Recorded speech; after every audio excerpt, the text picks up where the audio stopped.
ஒரு 10 லட்சம் கோடி கடன் இருக்கிற ஒரு அரசாங்கம் எப்படி வளர்ச்சியில் முன்னணி?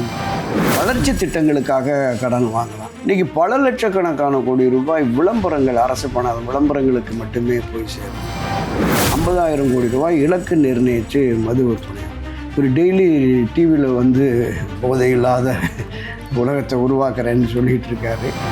பல ஆயிரக்கணக்கான ஏக்கர் நிலங்கள் திராவிட முன்னேற்ற கழகத்தினால் ஆக்கிரமிப்பு செய்யப்படும். அவங்க அதிகாரிகளை மிரட்டுற துணி, காவலர்களை மிரட்டுகிற துணி, இதுவே இந்த ஆட்சிக்கு அவப்பெயர். திராவிட முன்னேற்ற கழக அரசின் மீது அதிருப்தி என்பது எல்லா அமைப்புகள், இதையும் தாண்டி பொதுவெளிகளில் மக்கள் மத்தியில் பல மடங்கு பாதிப்பை ஏற்படுத்தும். சீமான் அவர்களை பொறுத்தளவில் அவர் எடுக்கிறதா முடிவு. ஆட்சி அதிகாரத்திற்கு வருவதற்கு நிச்சயமாக தனித்து அவரால் முடியவே முடியாது. ஒன்றுபட்ட அதிமுக, அதோடு பாரதிய ஜனதா கட்சியும் அவர்களை சார்ந்தவர்களும் ஒரு வலிமையான கூட்டணியை உருவாக்கினால் ஆட்சி மாற்றத்தை கொண்டு வரலாம். மக்களும் அந்த ஆட்சி மாற்றத்திற்கு ஆதரவு அளிப்பார்கள்.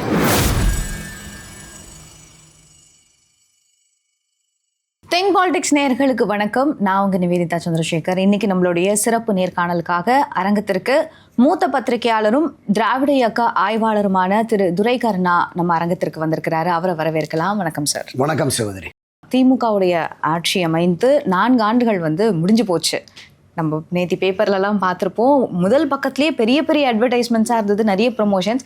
ஆனால் எல்லா பேப்பர்லேயுமே ரிப்பீட்டான அதே 10 அவங்க வாக்குறுதிகள் மட்டும்தான் அவங்க பிளேஸ் பண்ணியிருந்தாங்க. இந்த 4 ஆண்டு திமுக ஆட்சியில் அவங்க பண்ணது சாதனைகளா இல்லை மக்களுக்கான சோதனைகளா அப்படிங்கிறத நீங்கள் தான் சொல்லணும். திராவிட முன்னேற்ற கழகம் எப்போதெல்லாம் ஆட்சி அமைக்கிறதோ அப்போதெல்லாம் பொதுமக்களினுடைய நன்மைகள், மாநிலத்தினுடைய முன்னேற்றம், நன்மை, இதை தாண்டி சுயநலம் மிகுந்திருக்கும் அப்படிங்கிறது தான் கடந்த பல ஆண்டுகளாகவே.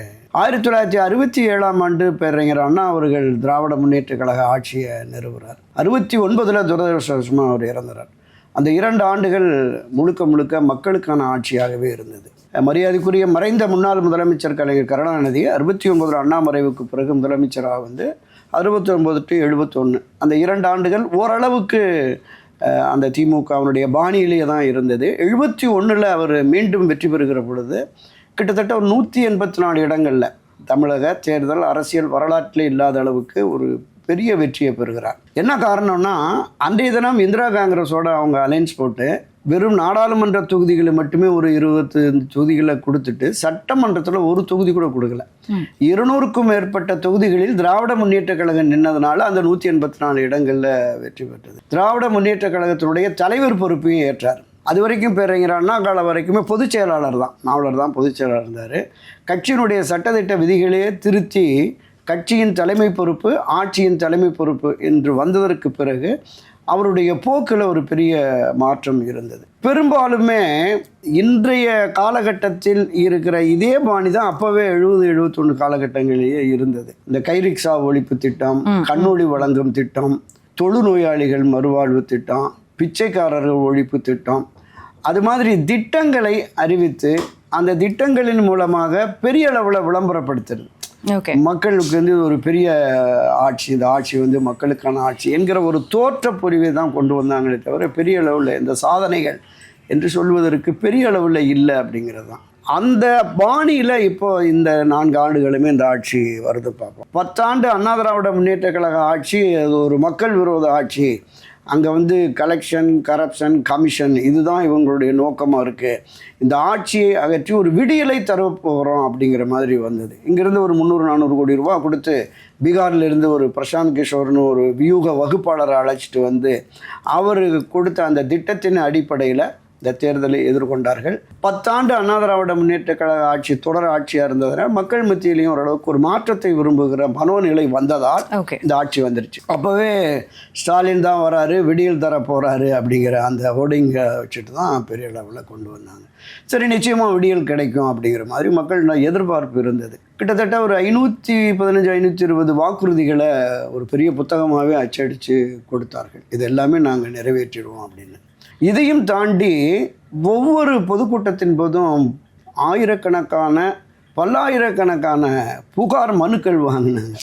அது ஒரு பெட்டியை வச்சுட்டு அதுதான் முதல் கேள்வியா இருந்தது. ஏன்னா ஆட்சி அமைக்கிறதுக்கு முன்னாடியே எல்லா இடத்துக்கும் எங்கெல்லாம் கூட்டம் கூடுதோ அங்க அந்த பெட்டியை வச்சுட்டு சரியா 100 நாட்கள்ல இந்த புகார்களுக்கு தீர்வு காணப்படும் அப்படின்னு சொன்னாங்க. அந்த பெட்டி என்ன ஆச்சு?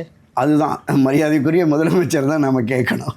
இதில் அந்த ஒரு மாத காலத்திலேயே இதை வந்து தனி ஒரு குழு போட்டிருக்கோம், இந்த மனுக்கள் எல்லாம் பரிசீலித்து இதை நடவடிக்கை எடுப்பாங்க அப்படிங்கிற மாதிரி சொல்லி இத்தனை ஆயிரம் மனுக்கள் வந்தது, இத்தனை ஆயிரம் மனுக்கள் பரிசீலனைக்கு போயிருக்கு அப்படின்னு சொல்லி அது அவங்களும் மறந்துட்டாங்க, மக்களும் மறந்துட்டாங்க. என்ன ஆயிடுச்சு என்ன, பெரும்பாலும் அரசியல்வாதிகள்கிட்ட கொடுக்குற மனுக்கள் வந்து அது பரிசீலனைக்கோ தீர்வுக்கோ போறதில்லை அப்படிங்கிறது தான் காலங்காலமான அணுகுமுறை. ஏன்னா இந்த மனுக்கள் எல்லாமே அங்க இருக்கக்கூடிய கவர்மெண்ட் ஆஃபீஸ்ல இருக்கக்கூடிய டீ கடைகளுக்கு பஜ்ஜி மடிக்கிறதுக்கு தான் போகுது அப்படிங்கிற ஒரு விஷயம். ஆமாம், நிறைய பழைய பேப்பர் கடைகளுக்கு தான் போகும், அதில் இல்லை. 1-2 அதாவது அந்த அந்த பகுதியில் இருக்கிற சில முக்கியமான பிரச்சனைகள் அந்த மாதிரி வர்றபோது அது ஏதாவது 1-2 தீர்த்துருப்பாங்க. அது வந்து அங்கே பிரபலப்படுத்தப்படும், இந்த பிரச்சனையை நாங்கள் தீர்த்துட்டோம் அப்படின்னு. இத்தனை மனுக்கள் வந்தது, இத்தனை மனுக்கள் வந்து பரிசீலனை இருக்குது, இது தீர்வு காணப்பட்டது, இது தீர்வு காணும் முயற்சியில் இருக்கிறது. அதை கூட நீங்கள் தொடர்ந்து எதுவுமே நமக்கு வரல. அந்த முதல் பதிவில் சொன்னதோட சரி, அந்த பெட்டி யார்கிட்ட அந்த சாவி இருக்குது, சீல் வச்சு எடுத்துகிட்டு போனாங்க, எத்தனை பெட்டிகள் உடைக்கப்பட்டது, எத்தனை மனுக்கள் இருக்கிறதுங்கிறது எதுவுமே இல்லை. நீங்கள் ஒரு ஓராண்டு முடிந்து 2வது ஆண்டு வர்ற போதே பார்த்தீங்கன்னா நாங்கள் ஒரு 60-70% நாங்கள் கொடுத்த வாக்குறுதியை நிறைவேற்றிட்டோம் அப்படிங்கிற மாதிரி பேச தொடங்கினாங்க. அதுலேயும் இப்போ அமைச்சர்கள் பேசுகிற போது 60%, 50%, 40%, ஒவ்வொருக்கு ஒருத்தர் ஒரு முரண்பாடு. முதலமைச்சர் சட்டப்பேரவையில் 3ஆம் ஆண்டில் சொல்லிட்டாரு, கிட்டத்தட்ட 90% வரைக்கும் முடிச்சிட்டோம் அப்படி. நாம் அறிந்த வகையில் நம்ம ஒரு எளிதாக நம்ம அதை பார்க்குற விஷயங்கள் என்பது இந்த மின்சார கணக்கெடுப்பு 2 மாதத்திற்கு ஒரு முறை என்பதை 1 மாதத்திற்கு ஒரு முறை அப்படின்னு சொன்னோம். மாணவர்களுடைய கல்வி கடன் எல்லாமே தள்ளுபடி செய்யப்படும் அப்படின்னு சொல்லியிருந்தாங்க.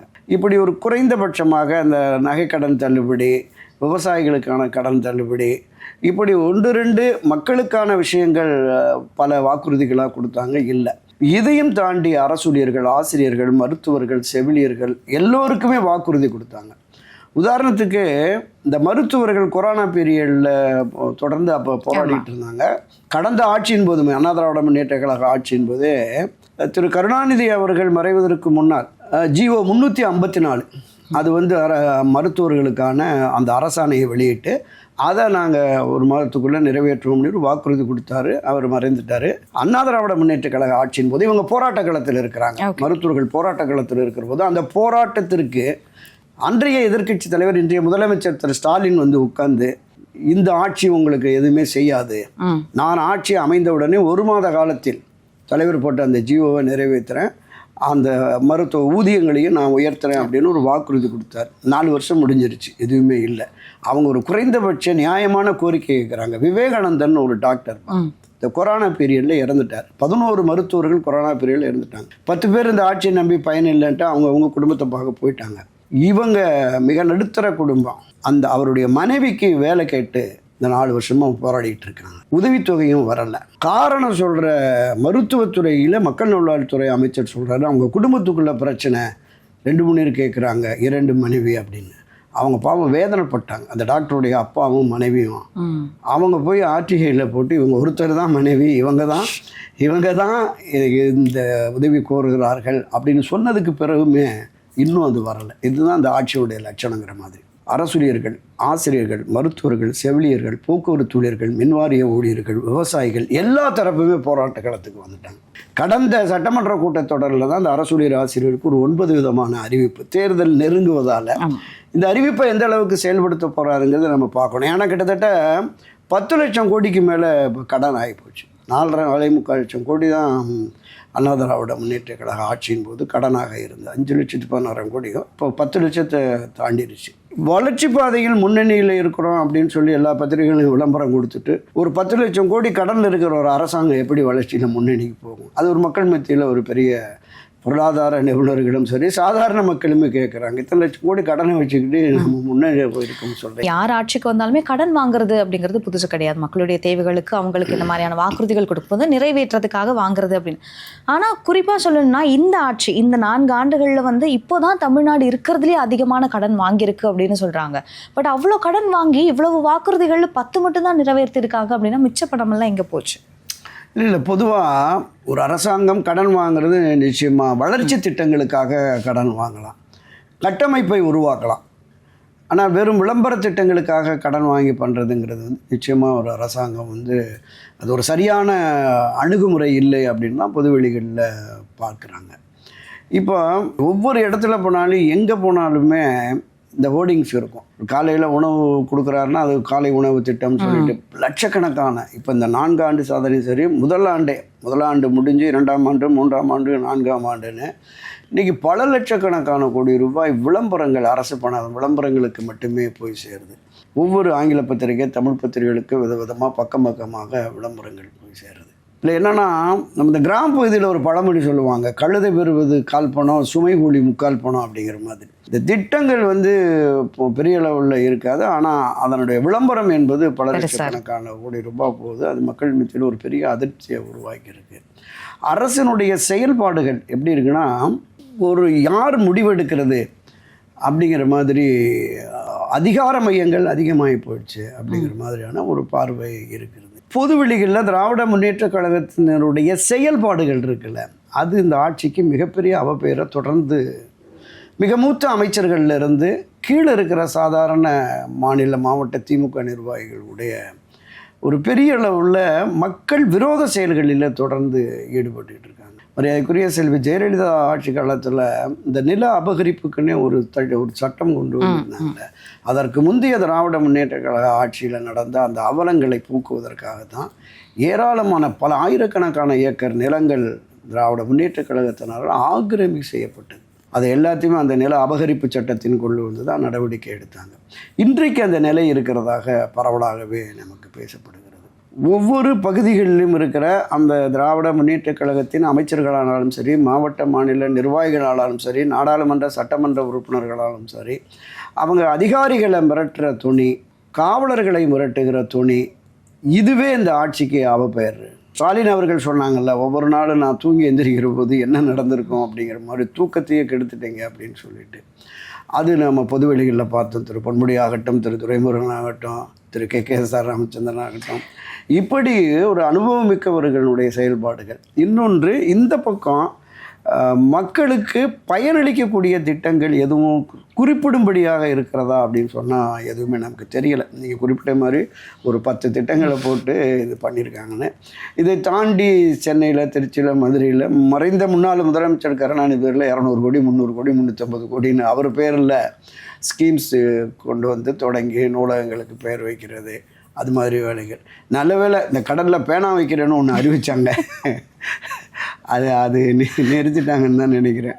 நிறுத்திட்டாங்களா இல்லை அடுத்த முறை வந்து வைக்க போகிறாங்களான்னு தெரியல அப்படின்னு சொல்லி. ஒரு அரசாங்கம் என்பது மக்களினுடைய எல்லா தரப்பு மக்களினுடைய தேவைகளை உணர்ந்து செயல்படணும் அப்படிங்கிறது தான். இப்போ இந்த ஜாக்டோஜியை வந்து எதிர்கட்சியாக இருக்கிற போது எங்கள்கிட்ட ரொம்ப நல்லா இருந்தார், நெருக்கமாக இருந்தார், எங்கள் பிரச்சனைகள்லாம் தீர்க்கிறேன்னு சொன்னார். அதனால் இந்த முதலமைச்சரை இந்த தேர்தலில் நாங்கள் எதிர்கட்சியாக கொண்டு வரணும்னு முடிவு எடுத்துட்டோம் அப்படின்னு அவங்க தீர்மானம் போடக்கூடிய அளவுக்கு தான் இந்த ஆட்சியினுடைய செயல்பாடுகள் இருக்குது. எல்லா தரப்புமே அதிருப்தியில் இருக்கிறாங்க. போக்குவரத்து ஊழியர்கள் வந்து காலங்காலமாக அரசு ஊழியர்களாக எங்களை ஆக்கணும் அப்படின்னாங்க. இவங்க போராட்ட காலத்துக்கு வர்ற போது அதையும் நாங்கள் செய்வோம் அப்படின்னாங்க. அதே மாதிரி அவர்களுக்கான அந்த ஊதிய உயர்வு 3 ஆண்டுக்கு ஒரு முறை வரும். அது திமுக எதிர்க்கட்சியாக இருக்கிற போது நாங்கள் வந்த உடனடியாக போடுவோம் அப்படின்னாங்க. எதுவுமே இல்லை. ஆக அவர்கள் அளித்த வாக்குறுதிகள் எதுவுமே இல்லை. விவசாயிகளுக்கு ஒரு டன்னுக்கு 4000 ரூபா கரும்புக்கு தரேன், குவிண்டாலுக்கு 2500 ரூபா நெல்லுக்கு தருவேன்னாரு. 4 வருஷம் ஆகிப்போச்சு. இன்னொரு வருஷம் கழித்து நாங்கள் அடுத்த ஆண்டுலேருந்து பார்ப்போம் அப்படிங்கிறேன். இப்போ அறிவிக்கிற இந்த 15 நாள் சரண்டர் விடுப்பு கூட முதல்ல 2026 தான் போட்டிருந்தாங்க. இப்போ தான் மறுபடியும் மாற்றி சட்டமன்றத்தில் விரைவாக கொண்டு வர்றோம் அப்படிங்கிற மாதிரி சொல்கிறாங்க. அதனால் இந்த திராவிட முன்னேற்ற கழக அரசின் மீது அதிருப்தி என்பது எல்லா அமைப்புகள், நான் சொன்ன அந்த போராட்டத்தில் இருக்கிற இந்த அமைப்புகள், இதையும் தாண்டி பொதுவெளிகளில் மக்கள் மத்தியில் பல மடங்கு வீட்டு வரி உயர்வாக இருக்கட்டும், மின்கட்டணம் உயர்வாக இருக்கும், எல்லாமே ஒரு பாதிப்பை ஏற்படுத்தும். காக்கி உடைய பார்த்த உடனே ஒரு பயம் வரும்ல, அந்த பயமே இல்லாமல் போயிடுச்சு. இதுதான் பெண் காவலர்களை போய் கட்சிக்காரன் போய் சிலிமிசம் பண்றான். அந்த பயமற்ற தன்மை, நம்மளை காப்பாற்ற ஆள் இருக்குப்பா, மாமா மச்சான் எம்எல்ஏ இருக்கா, மந்திரியா இருக்கா, இதையும் தாண்டி போதைப் பொருட்களுடைய நடமாட்டம், கஞ்சா, ஸ்கூலில், பள்ளி வளாகத்தில், இளைஞர்கள் மத்தியில் 50,000 கோடி ரூபாய் இலக்கு நிர்ணயித்து மது விற்பனை.